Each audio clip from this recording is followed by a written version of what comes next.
Mesdames, Messieurs, bienvenue à l'émission Crois-tu?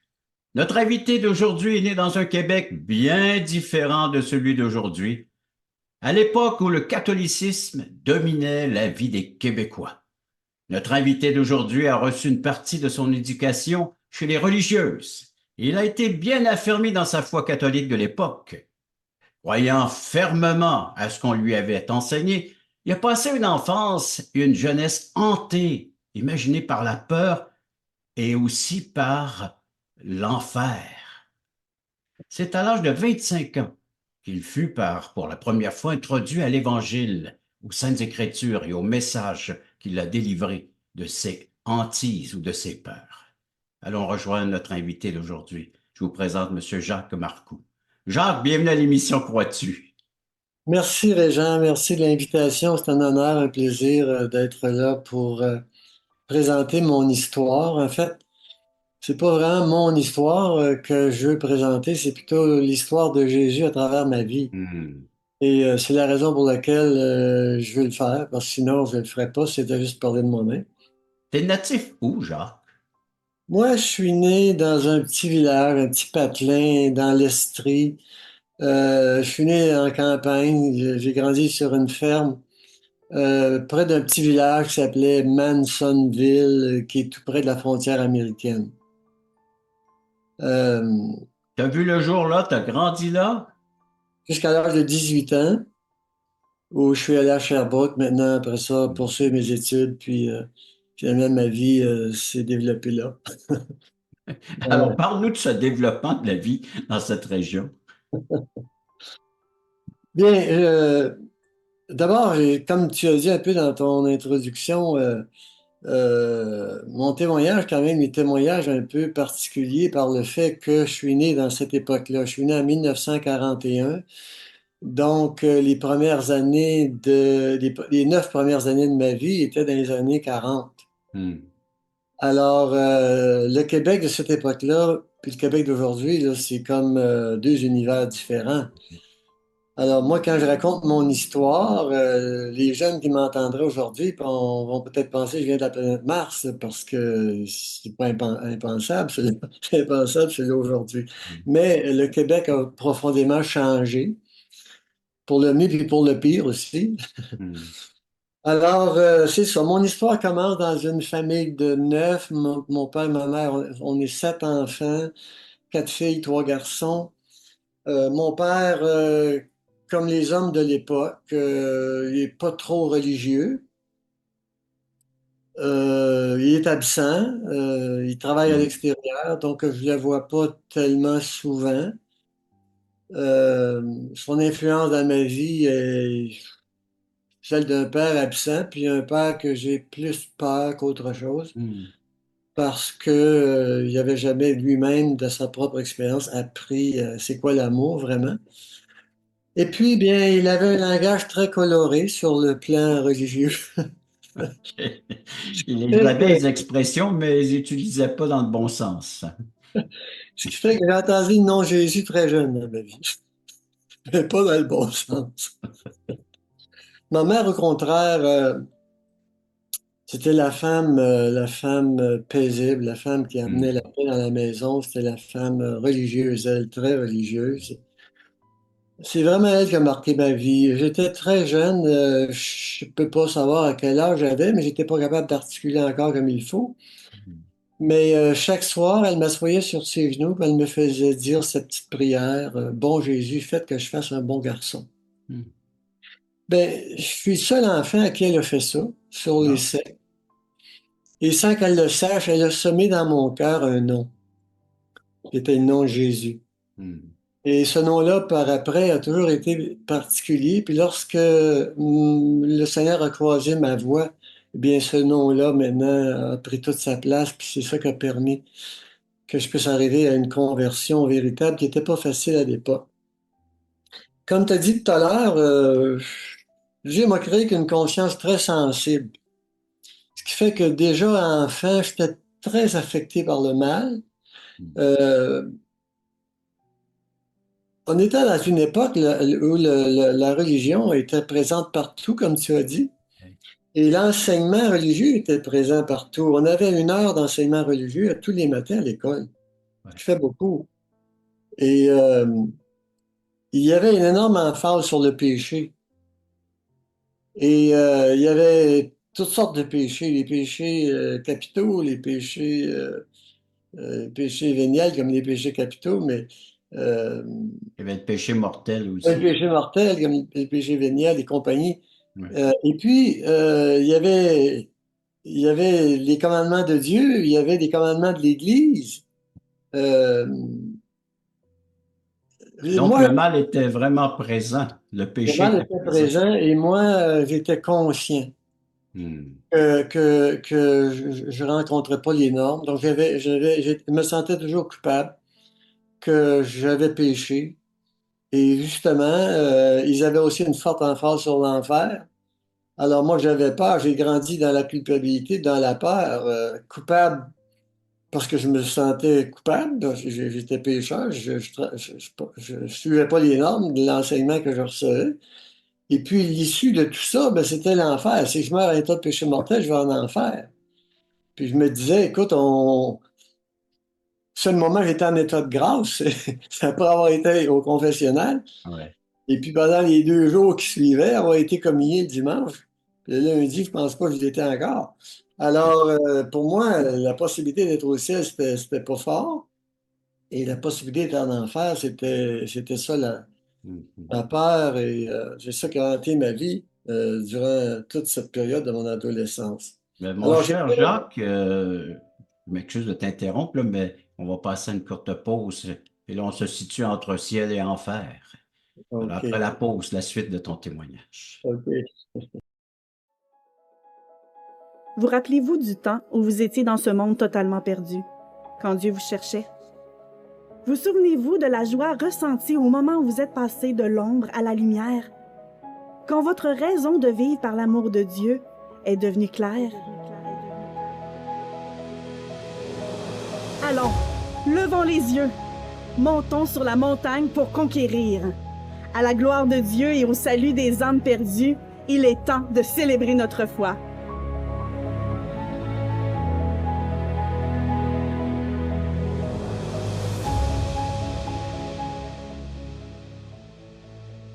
Jacques, donc, un petit bonhomme qui est hanté par la religion et la foi catholique, le ciel et l'enfer. Et surtout l'enfer, c'est ce que tu vois en tant que bonhomme qui est présent dans la présence du mal qui est là autour de toi, peut-être en toi aussi. Je ne sais pas quelle est ta vision de la chose. Bien, pour reprendre où est-ce qu'on était arrêté tout à l'heure, de l'école élémentaire, après la 8e année, je dois aller maintenant au village. Et là, c'est là que j'arrive au courant sous les religieuses. Et Ah, ça arrive dans ma période de crise d'adolescence, dans mon adolescence, on peut le dire. Puis là, je vais vivre une crise d'adolescence qui n'est pas une crise d'adolescence vraiment, mais une crise religieuse, une crise de religion. Et là, le midi, je vais sortir du couvent, je vais aller à l'église qui est juste à côté, je vais en avant à la balustrade devant la statue de la Vierge et je vais dire un chapelet les bras en croix. Et je vais faire ça tous les jours pendant les jours d'école et pendant les 2 ans que j'ai été au couvent. Et à cette époque-là, c'est la période des reliques. Les sœurs, les religieuses me donnent des reliques que j'affiche, je colle sur le mur près de mon lit. Et puis le soir, je me mets à genoux, je récite les prières en question, j'embrasse les petites reliques. Les reliques, ce sont censées être des pièces de vêtements qui ont appartenu à des saints 200-300 ans avant. Et puis ça, en faisant ça, ça me donne des indulgences. Les indulgences, ça me donne des années de purgatoire de moins si je vais là et compagnie. Alors, j'étais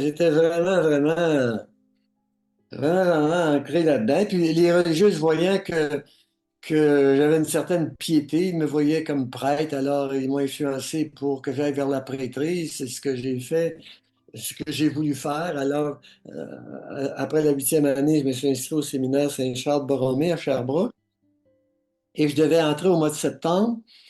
Et au mois d'août, mon père a été diagnostiqué avec le cancer. On lui donnait 2 mois à vivre.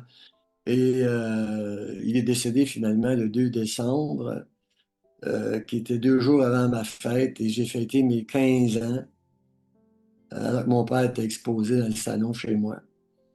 Et 15 ans, j'ai perdu mon père, et là, je suis tombé seul. J'ai dû aller sur le marché du travail. Ma mère n'avait pas d'argent. Elle était prise avec les dettes de mon père, les dettes d'hôpital, etc. J'ai allé sur le marché du travail pendant 3 ans. Au bout de 3 ans, je réalisais que j'allais à nulle part. Alors, sous le conseil de ma mère, je suis retourné aux études et je suis allé faire mon cours comme électronicien, technicien électronicien, ce qui m'a amené après à venir travailler à l'Université de Sherbrooke comme assistant laboratoire en génie électrique. Et c'est à cette époque-là que j'ai eu la vision des affaires, puis j'ai dit, bon, on était à l'époque où c'était le lancement de la câblo-distribution au Québec. Ça n'existait pas avant. Les gens avaient d'énormes antennes à pu finir sur les toits, surtout dans les régions comme moi où j'ai grandi, puis à Sherbrooke en particulier à cause du Mont-Feu. Alors les gens n'apprenaient pas. Ça fait que c'est là qu'est né, en réalité, je me demande si Sherbrooke n'est pas la place où est né le premier câble de distribution qu'aujourd'hui on appelle Vidéotron ou Cogeco. Alors je me suis lancé là-dedans et puis de fil en aiguille, Dieu a permis que je réussisse dans ce projet-là. Et en 1965, c'est là que j'ai lancé l'entreprise. Et pour lancer cette entreprise-là, bien, j'avais besoin d'aide. J'étais toujours à l'Université de Sherbrooke. Alors, il y avait énormément de demandes. Il fallait raccorder tout ce monde-là sur ce câble-là. Il y avait un technicien à la place dans la ville. Et puis, je suis allé le voir s'il ne pourrait pas m'aider. Et ce soir-là, c'était le soir où tout a débuté pour moi. Parce que lui et son épouse étaient chrétiens. Euh, Moi, j'arrive là, on parle un peu affaires, et eux, ils ouvrent la Bible, ils commencent à me parler des Écritures. Puis pendant de 7 heures à minuit, pendant 5 heures de temps, ils m'ont parlé de la parole de Dieu, l'Évangile et tout ce qui l'entoure. Et moi, j'étais là sans rien dire. Je n'osais pas poser de questions parce que je sentais mon ignorance au possible devant la Bible. Je ne la connaissais pas. Et ça m'a vraiment frappé parce que je me disais, comment se fait-il avec toute la connaissance que j'ai de la religion, puis que je cherche à peu près rien de ce qu'ils me disent dans la Bible. Puis moi, j'avais toujours pensé que c'était la même chose, les deux, là. Alors ça l'a vraiment... euh, par après, ils m'ont dit, quand tu es parti, on a pensé que tu n'allais jamais revenir. Mais c'était pas ça l'histoire, c'est que je voulais pas prouver mon ignorance en parlant. OK. Mais je suis Alors, tu as parti fait de quoi là. pour remplir ce trou d'ignorance, ce euh, vide? je suis parti en m'en allant, puis je m'en allais chez moi, puis j'ai dit, Seigneur, je sais pas qu'est-ce qu'ils m'ont dit. Tout ce qu'ils m'ont dit, je sais pas si c'est vrai, mais ce qui est vrai de ce qu'ils m'ont dit, je le veux. J'étais loin de savoir ce qui m'attendait dans tout ça. Mais je devais revenir parce qu'ils m'ont dit, reviens dans 2 semaines, puis je vais te donner ma réponse. Et quand je suis revenu dans 2 semaines, ils m'ont pas donné juste leur réponse. Ils ont repris, ils ont repris le dialogue, ça s'était arrêté. Mais cette fois-là, parce que quand il était parti, il m'avait donné 2 Nouveaux Testaments, un du cardinal Léger et un de Louis II, Ah, pour que je enlève mes craintes, là. Mais j'avais quand même lu les 3 évangiles. Mais là, quand je suis revenu, j'étais ouvert à parler. Là, je posais des questions. ben, sais-tu que c'est là qu'on va prendre nous une pause, Oui. hein? Alors que tu es en plein questionnement et puis que après la pause, on recevra certainement les réponses et de voir comment est-ce que tu as pu être libéré de cette hantise qui était là dans ton cœur depuis ta jeunesse, depuis ton enfance au sujet de l'enfer et de la perdition. Oui, oui. À la pause.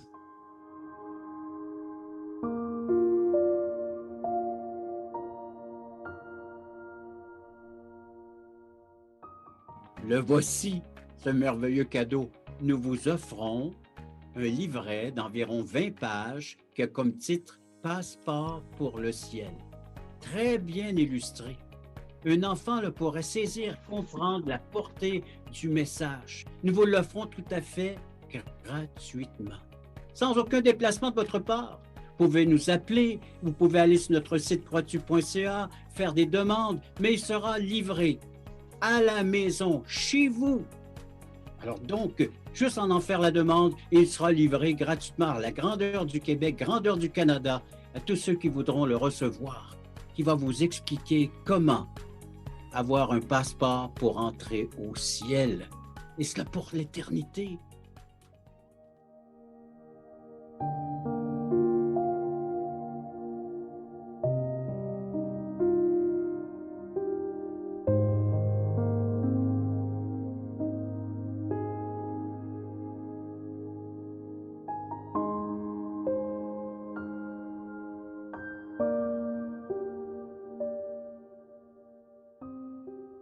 Alors, Jacques, donc tu entreprends l'entreprise de câbleau distribution. Tu cherches des gens avec qui tu pourrais collaborer. Puis il y a des gens qui, eux, essaient de te connecter, de te brancher direct avec Dieu.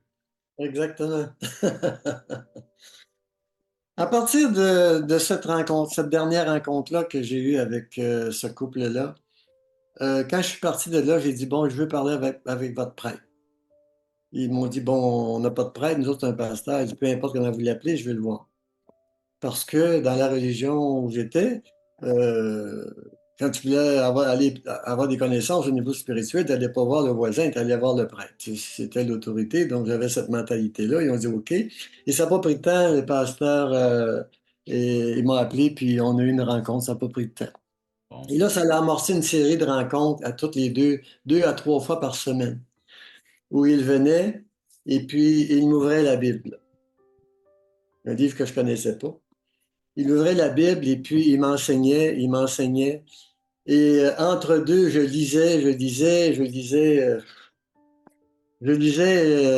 prenais ma pause café à l'université, je lisais la Bible, j'arrivais à la maison, je mangeais, je lisais la Bible à côté de mon assiette, je la lisais. Les fins de semaine, Madeleine et moi, on s'assoyait, puis on lisait la Bible pendant la fin de semaine. Je lisais. Et je lisais des combats épouvantables parce que j'avais ces lunettes religieuses qui m'avaient été données. Je lisais les Écritures, je comprenais, puis je ne comprenais plus. Ça a pris du temps. Moi, ça a pris 3 mois de recherche intensive, de septembre à décembre. Puis avant, j'arrive à comprendre le message tout simple de l'Évangile qu'un enfant de 5 ans peut comprendre. Ce qui montre comment la religion peut être un obstacle à notre compréhension de la vérité et de l'Évangile, dans le fond. Alors, en lisant les Écritures, ça m'a permis de nettoyer, hein, d'enlever bien les erreurs du catholicisme que j'avais été inculqué, puis je remplaçais ça par la vérité. Mais il y a une chose que j'ai pas pu enlever, c'est la fameuse notion de l'enfer. Et Jésus est venu, Jésus nous en a parlé, il nous en a parlé plus en fait de l'enfer qu'il nous a parlé du ciel. Alors l'enfer est vrai, l'enfer est une réalité. J'avais raison d'avoir peur. J'avais raison d'avoir peur et je plains les gens qui n'ont pas peur. Parce que c'est une réalité. Et puis, voir, il y aura des gens qui vont avoir bien des surprises quand ils vont arriver de l'autre côté pour réaliser que c'était vrai et qu'ils n'ont pas tenu compte de cette réalité-là. Mais c'était pas le fait que la Bible maintenait l'idée qu'il y avait un enfer, c'était la bonne nouvelle que je pouvais l'éviter, cet enfer-là. Alors moi, j'avais été éduqué là, dans la religion qu'on ne pouvait pas savoir où on va quand on va mourir. Si quelqu'un disait, ben moi, je vais aller au ciel, justement, il commettait le péché de présomption, puis il n'irait pas. Alors moi, j'ai cette notion-là. C'est impossible de savoir. Et ce que je découvre dans la parole de Dieu, c'est que je peux savoir. Et là, j'ai compris l'Évangile. Moi, Jésus-Christ, dans la religion, on m'a enseigné Jésus-Christ était Dieu, Jésus était venu, il est mort sur une croix, Jésus était venu pour sauver le monde, J'ai tout dit ça dans mon éducation, mais sûr, vous m'écoutez qui êtes toujours dans cette religion-là, vous allez me dire, ben moi, je crois tout ça. Bien, c'est sûr. Je croyais tout ça. Sauf que le jour où ça a changé ma vie, c'est quand j'ai compris que sur la croix, Jésus n'était pas mort pour le monde, il était mort pour moi. Il était mort pour Jacques Marcoux, il était mort pour moi, que sur la croix, il avait porté mes péchés, il avait porté ma condamnation. Il était mort pour moi. Il m'avait sauvé par ce qu'il a fait. Et là, c'est devenu personnel. Et là, je comprenais que Jésus me disait, je suis mort pour toi, c'est payé. Et j'ai compris que sur la croix, Jésus n'avait pas mis juste mes péchés passés, il avait mis mes péchés passés, présents et à venir. Donc, ce que Jésus m'offrait, c'est un package deal, dans le fond. C'est qu'il m'offre le pardon total pour toute ma vie, puis il m'offre un salut total pour l'éternité. Je prends, je reçois et je l'ai. Alors, ce que j'ai compris, c'est que j'avais juste à le recevoir. Tu sais, je reviens à Jean 3,16, ce verset clé. Dieu a tant aimé le monde, et moi, ce que j'ai compris, Dieu a tellement aimé Jacques, qu'il a donné son Fils unique, Jésus, afin que Jacques croie en lui, ne périsse point, n'aille pas en enfer, justement, ne périsse point, qu'il n'aille pas en enfer, mais qu'il ait la vie éternelle, donc qu'il soit avec Jésus pendant l'éternité, avec Dieu. C'est ça que j'ai compris. Et quand j'ai compris ça, après pratiquement 3 mois de lutte puis de combat, il est tombé un fardeau de mes épaules, là, comme je dirais une tonne. J'ai été libéré, là. Cette peur de l'enfer, cette peur de la mort, tout ça s'est évanoui. Et là, j'avais la joie du Saint-Esprit dans mon cœur, j'avais l'assurance, je savais que j'allais au ciel. Et ça, là, je me pinçais le soir à même temps. C'est pas croyable. C'est pas croyable. J'avais été éduqué, tu peux pas savoir, c'était en moi. Et là, je peux savoir, je sais. Wow, qu'est-ce qui m'est arrivé? C'est extraordinaire, c'est merveilleux. Je suis sauvé. Et ça a transformé ma vie. Moi, j'ai été transformé là, à ma conversion. J'ai été transformé. Moi, je vivais un peu cette expérience-là seule. Madeleine, ma femme, elle me voyait aller. C'est sûr, elle lisait la parole de Dieu avec moi, mais je vivais ça seul dans mon âme. Et puis quand j'ai été sauvé, elle me voyait aller, puis à un moment donné, à peu près une semaine après moi, elle me dit, quand j'arrive à la maison, elle dit, Jacques, elle dit, moi aussi, je suis sauvé, là. Elle dit, je me suis mis à genoux au pied de mon lit ce matin, puis j'ai demandé à Jésus de me sauver. Amen. Mais elle a dit finalement au Seigneur, Seigneur, moi, je veux avoir ce qu'il a, là, lui. Je veux avoir ce qu'il a. Et c'est ça qui l'a amené. Et finalement, le Seigneur nous a sauvés tous les deux en même temps, dans le fond. Et ça a tout transformé. Ça a transformé ma vie, ça a transformé mon mariage, notre union. Et ce qui fait qu'on a eu un mariage extraordinaire à la fin jusqu'à ce qu'elle décède il y a 12 ans passés. Jacques, il y a Oui, certainement des personnes qui sont en train d'écouter ton témoignage, puis ils réagissent comme ton épouse a réagi. Hein? oui. Moi aussi, je veux savoir comment faire pour être sauvé. Comment avoir cette assurance que j'ai une place au ciel auprès d'un Dieu pur, un Dieu saint, un Dieu juste. On se réserve un peu de temps après la pause. OK. J'aimerais que tu leur dises comment avoir cette assurance et comment le faire pour être sauvé, comme tu viens de nous le partager, l'expliquer. Le samedi 11h30, Crois-tu vous invite à regarder les témoignages vivants et percutants qui nous ramènent à l'essentiel. Nos invités vous dévoileront comment le Seigneur est entré dans leur vie.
Jacques, comment faire pour être sauvé? La grande question que certains se posent, certains de nos téléspectateurs. C'est pourtant si simple, hein, mais ça commence par reconnaître des choses. Et dans tout ce que je viens de dire comme témoignage, on a des choses en commun, tout le monde là-dedans. Un, là, on a tous été élevés sans ce livre-là, donc on ne le connaît pas. Deux, on va tous mourir. 3, après la mort vient le jugement. On va tous passer en jugement. 4, on est tous pécheurs. On a tous manqué à la loi de Dieu. On est tous coupables. Donc, si après la mort vient un jugement et qu'on est tous pécheurs, ça veut dire qu'on a tous besoin d'un sauveur. Ce sauveur-là, c'est Jésus-Christ. Jésus sur la croix, il est mort à ma place, il est mort à votre place. Il a porté mes péchés, il a porté les vôtres. Tout ce qu'il demande maintenant, c'est qu'on le reçoive par la foi, qu'on le prenne. Écoute, ma mère est décédée, moi, il y a quelques années. Elle avait 95 ans.